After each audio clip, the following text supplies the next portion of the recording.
വെള്ളരിക്ക പച്ചടി ഉണ്ടാക്കാൻ തുടങ്ങാം. അതിനുവേണ്ടി ഞാനൊരു ചെറിയ കഷ്ണം വെള്ളരിക്ക ചെറുതായിട്ട് കട്ട് ചെയ്ത് നന്നായിട്ട് കഴുകി എടുത്ത് വെച്ചിട്ടുണ്ട്. ഇത്രയും വലിയൊരു പീസാണ് ഞാൻ എടുത്തേക്കണത്.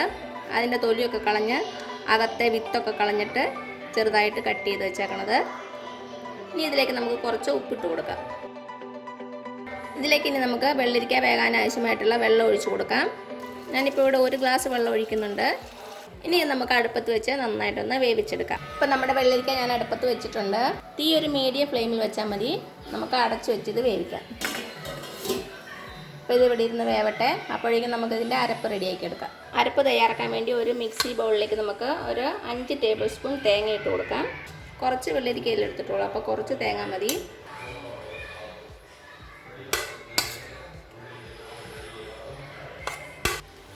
ഇനി നമ്മുടെ തേങ്ങയിലേക്ക് കുറച്ച് ജീരകം ഇട്ട് കൊടുക്കാം. 1/4 ടീസ്പൂൺ പോലും വേണ്ട, ഒരു 2 നുള്ളു മതിയാകും കേട്ടോ. ഇപ്പോൾ ഒരു 2 നുള്ള ജീരകം ഇട്ട് കൊടുത്തു. ഇനി ഇതിലേക്ക് നമുക്ക് കുറച്ച് കടുകും കൂടെ ഇട്ട് കൊടുക്കാം. അതും 1/4 ടീസ്പൂൺ എടുത്തിട്ടില്ല, അത് 2-3 നുള്ളു മതി. ഇനി ഇതിലേക്ക് നമുക്ക് ഒരു 2 പച്ചമുളക് ഇട്ട് കൊടുക്കാം. മുളക് നിങ്ങളുടെ എരിവിനനുസരിച്ച് എടുത്തോണം കേട്ടോ. ഒത്തിരി എരിവുള്ള മുളകാണെങ്കിൽ ഒരെണ്ണം എടുത്താൽ മതി. അപ്പം ഞാനിവിടെ 2 മുളക് എടുക്കുന്നുണ്ട്. അത് നമുക്കൊന്ന് ജസ്റ്റ് കട്ട് ചെയ്തിട്ട് കൊടുക്കാം. ഇനി ഇതിലേക്ക് നമുക്ക് കുറച്ച് വെള്ളം ഒഴിച്ച് കൊടുത്ത് നല്ല ഫൈൻ പേസ്റ്റായിട്ട് അരച്ചെടുക്കണം. തരികളൊന്നും ഒട്ടും കാണരുത്, നന്നായിട്ട് മഷി പോലെ അരച്ചെടുക്കണം. വെള്ളം കുറച്ച് മാത്രം ഒഴിച്ച് അരച്ചെടുക്കുക. ഒത്തിരി വെള്ളം ഒഴിച്ചാൽ അരയാൻ പ്രയാസമായിരിക്കും കേട്ടോ. അപ്പോൾ കുറച്ച് വെള്ളം ഒഴിച്ച് കൊടുത്തു. ഇനി ഞാനിത് നന്നായിട്ട് അരച്ചെടുത്തുകൊണ്ട് വരാവേ. ഇപ്പം എന്താ നമ്മുടെ തേങ്ങ നന്നായിട്ട് അരച്ചെടുത്തുകൊണ്ട് വന്നിട്ടുണ്ട്. ഇതാ നല്ല മഷി പോലെ അരഞ്ഞിട്ടുണ്ട്. ഇതിവിടെ ഇരിക്കട്ടെ കേട്ടോ. ഇപ്പം നമ്മുടെ വെള്ളരിക്ക വെച്ചിട്ട് ഒരു 10 മിനിറ്റ് ആയിട്ടുണ്ട്. ഞാൻ ഇടയ്ക്ക് തുറന്നൊന്ന് ഇളക്കി കൊടുത്തിട്ടുണ്ടായിരുന്നു. ഇനി നമുക്കൊന്ന് തുറന്ന് നോക്കാം. ഇതാ നമ്മുടെ വെള്ളരിക്കയിലെ വെള്ളമൊക്കെ വറ്റി നന്നായിട്ട് വെന്തിട്ടുണ്ട്. ഇനി ഇതിലേക്ക് നമുക്ക് നമ്മുടെ അരപ്പ് ചേർത്ത് കൊടുക്കാം.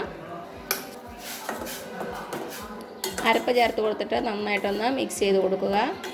ഇനി നന്നായിട്ടൊന്ന് തിളപ്പിക്കണം. ഒരു 5-6 മിനിറ്റ് തിളപ്പിക്കണം. നമ്മുടെ അരപ്പൊക്കെ നന്നായിട്ട് വെന്ത് വെള്ളരിക്കയുടെ കൂടെ നന്നായിട്ട് യോജിച്ച് വരണം. ഇപ്പോൾ എന്നാൽ നമ്മുടെ അരപ്പ് ചേർത്തിട്ട് ഒരു 5-6 മിനിറ്റ് ആയിട്ടുണ്ട്. അരപ്പൊക്കെ നന്നായിട്ട് വെന്തിട്ടുണ്ട്.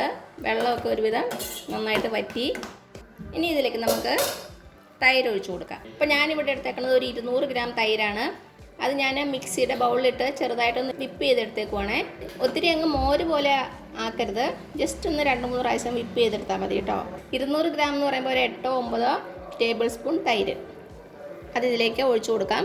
ഇപ്പോൾ തീ നന്നായിട്ട് സിമ്മിൽ വയ്ക്കണം. നന്നായിട്ടൊന്ന് മിക്സ് ചെയ്ത് കൊടുക്കുക. തൈര് ഒഴിച്ചു കഴിഞ്ഞാൽ പിന്നെ തിളക്കരുത്, ജസ്റ്റ് ഒന്ന് ചൂടായാൽ മതി. ഉപ്പ് ചെക്ക് ചെയ്ത് നോക്കുക. കുറച്ചുകൂടി ഉപ്പ് ആവശ്യമുണ്ട്, അതും കൂടി ഇട്ട് കൊടുക്കാം. ഇപ്പം നന്നായിട്ടൊന്ന് ചൂടായിട്ടുണ്ട്. ഞാൻ തീ ഓഫ് ചെയ്തു. ഇനി ഇതിരിക്കുമ്പോൾ കുറച്ചുകൂടി ഒന്ന് തിക്കാകും കേട്ടോ. ഇപ്പോൾ കുറച്ച് ലൂസായിട്ടല്ലേ ഇരിക്കണത്. ചൂടാറി കഴിയുമ്പോൾ നന്നായിട്ട് തിക്കാകും. ഇനി ഇതിലേക്ക് നമുക്കൊന്ന് വറുത്തിടണം. അത് ചെയ്യാവേ. ഇപ്പം എന്താ ഞാനൊരു ചീനച്ചട്ടി വെച്ചിട്ടുണ്ട്. നമുക്കതിലേക്ക് വെളിച്ചെണ്ണ ഒഴിച്ച് കൊടുക്കാം. വെളിച്ചെണ്ണ തന്നെ ഒഴിക്കണം കേട്ടോ. ഒരു 2-2.5 ടേബിൾ സ്പൂൺ എണ്ണ ഒഴിച്ചിട്ടുണ്ട്. ഇതൊന്ന് ചൂടായിട്ട് വരട്ടെ. അപ്പം നമ്മുടെ എണ്ണ ചൂടായിട്ടുണ്ട്.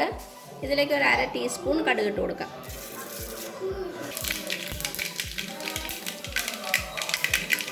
കടുക് പൊട്ടിയിട്ടുണ്ട്. ഇതിലേക്ക് 2 വറ്റൽമുളക്.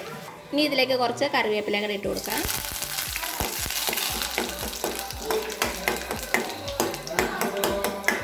തീ ഓഫ് ചെയ്തു. ഇനി നമുക്ക് നമ്മുടെ പച്ചടിയിലേക്ക് ഒഴിച്ചു കൊടുക്കാം.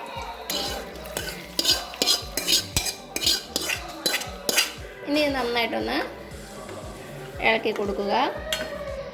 അപ്പോൾ ഇത്രയുള്ള നമ്മുടെ ടേസ്റ്റി ആയിട്ടുള്ള, അതേസമയം നല്ല എളുപ്പത്തിൽ ഉണ്ടാക്കാൻ പറ്റിയ വെള്ളരിക്ക പച്ചടി. അപ്പോൾ എല്ലാവരും ഒന്ന് ട്രൈ ചെയ്ത് നോക്കണേ. എന്നിട്ട് അഭിപ്രായങ്ങളൊന്നും അറിയിക്കാൻ മറക്കരുത്. ഈ വീഡിയോ ഇഷ്ടമായാൽ താഴെ കാണുന്ന ചുമന്ന സബ്സ്ക്രൈബ് ബട്ടൺ ഒന്ന് പ്രസ് ചെയ്ത് സപ്പോർട്ട് ചെയ്യണേ.